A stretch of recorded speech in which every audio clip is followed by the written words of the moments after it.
গ্রাম অঞ্চলে জুমার নামাজ পড়লে নামাজ শেষে বা পূর্বে জোহরের নামাজ পড়তে হবে কি? যদি জোহরের নামাজ পড়তে হয় তাহলে কিভাবে পড়তে হবে? পরের পাতা। আচ্ছা, গ্রাম অঞ্চলে অজপল্লীর জন্য আমার সরকারে আলা হযরত ইমাম ইশক মোহাব্বত ইমাম আহমদ রাজা রাদিয়াল্লাহু তাআলা আনহু হানাফি মাযহাবের আকাবিরদের ফাতোয়ার আলোকে তার ফিকহি এনসাইক্লোপিডিয়া আলাতাইয়া নববিজ্ঞা ফি ফাতায় রাজাবিজ্ঞার মধ্যে ফাতোয়া প্রদান করেছেন তৃতীয় খণ্ডে যে গ্রাম অঞ্চলে পল্লী গ্রামে অজপল্লীতে জুমার নামাজ পড়ার পরে পরেই 4 রাকাত জোহরের ফরজ নামাজ আদায় করে নেবে। কথা বুঝতে পারলেন?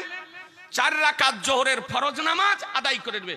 সমস্ত হানাফি মাযহাবের কিতাবে হাদিসে পর্যন্ত এই কথাটাই লেখা আছে যে পল্লী গ্রামে আপনার জুমার নামাজ জায়েজ নয়। কিন্তু আমার সরকারে আলা হযরত বলেন কোথাও যদি জুমার নামাজ পড়ে জুমা বন্ধ করো না, জুমার নামাজ পড়তে দাও, তবে জুমার নামাজ পড়ার পরে পরে 4 রাকাত জোহরের ফরজ নামাজ অন্যান্য দিনের মতন সেই দিনও আদায় করে নেবেন।